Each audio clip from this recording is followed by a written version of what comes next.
হাসিনা অথবা আওয়ামী সরকার যুগে যুগে উদ্দেশ্য প্রণোদিতভাবে ক্ষমতা হারানোর ভয় কিংবা তাদের ক্ষমতা টিকে রাখার জন্য বিভিন্ন সময় বিভিন্ন গণহত্যা কিংবা জেনোসাইড করেছিল। এখন মাননীয় স্পিকার আর একবার লক্ষ্য করুন, আজ থেকে এক যুগ আগে যখন 28 ফেব্রুয়ারি 2013 সালে আল্লামা দেলোয়ার হোসেন সাঈদীকে মিথ্যা মামলার রায়ে ফাঁসি দেওয়া হয়েছিল, সেই ফাঁসির বিচারে যখন আসলে জনগণ প্রতিবাদ করেছিল, সেই প্রতিবাদে শেখ হাসিনা তাদেরকে গণহত্যা করেছিল।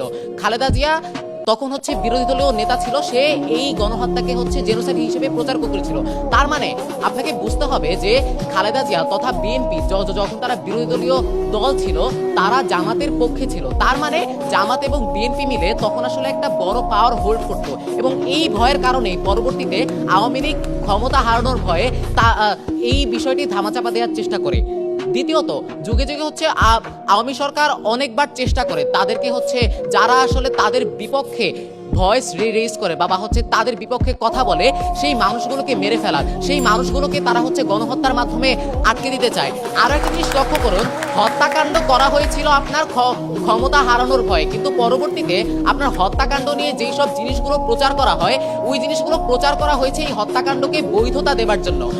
আমরা যদি উদাহরণ হিসেবে লক্ষ্য করি, 2024 সালে যখন আবু সাইদকে হত্যা করা হয়েছিল, তখন আসলে সে ক্ষমতা হারানোর ভয়ে হত্যা করেছিল, কারণ এই কোটা আন্দোলনের মাধ্যমে পরবর্তীতে একটি জনমত তৈরি হয়ে তাকে আসলে ক্ষমতা থেকে সরিয়ে দিয়েছিল। কিন্তু শেখ হাসিনা পরবর্তীতে আসলে কি প্রচার করেছিল?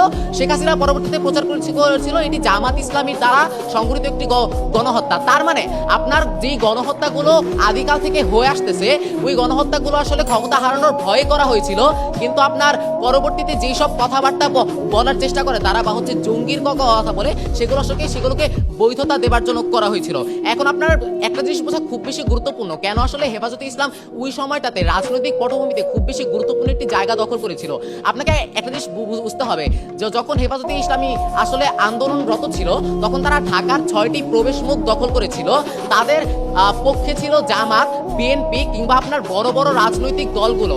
আওয়ামী লীগ তখন আসলে এই সংখ্যাটাই করেছিল, যদি তারা এই 3-4টা বড় বড় রাজনৈতিক দল যদি একত্রিত হয়ে যায়, তাহলে এটা আমার জন্য ভবিষ্যতে বিপদ। আপনি একটা জিনিস লক্ষ্য করুন, হেফাজতে ইসলামী কিন্তু ডিএমপির অনুমতি নিয়ে আন্দোলনটা করেছিল, কিন্তু তারপরও কেন তারা আসলে সময় চেয়ে নিচ্ছি একটু, কিন্তু তারপরও কেন আসলে তারা গণহত্যা করেছিল? কারণ তার মধ্যে এই ভয়টা ছিল বা এই সংখ্যাটা ছিল যে পরবর্তীতে বিএনপির মাধ্যমে প্রমাণটা কি আসলে আপনার খালেদা জিয়া সরাসরি বলে দিয়েছে যে হেফাজতে ইসলামীর এই আন্দোলন করাটা একটা গণতান্ত্রিক অধিকার। আপনার বিএনপি ছিল, জামাত ছিল এবং হেফাজতে ইসলামীর আপনার হাজার হাজার তরুণ ছিল যারা আসলে জান দিতেও পরোয়া করে না।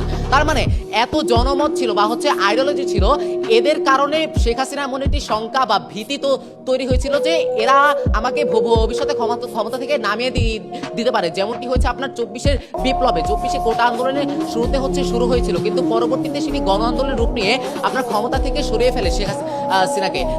তার মানে হাসিনা হেফাজতে ইসলামকে ভয় পাওয়ার কারণে বা ওই ভীতির জায়গা থেকে সে গণহত্যাগুলো করে। সুতরাং আজকের সংসদে দাবি জানাচ্ছি বিষয়টি গৃহীত হবার মতো। ধন্যবাদ।